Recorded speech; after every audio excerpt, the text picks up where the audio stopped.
Musim durian ni dekat dusun, kata Datuk Hatan, sedap makan santan durian dengan ikan masin dan nasi putih.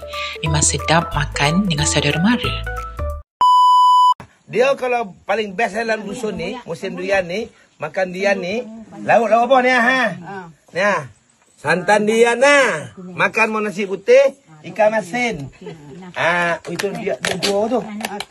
Tak bilangkan parang. Ikan masin. Tak payah lauk lain tau. Ikan masin, santan durian, nasi putih. Jadilah.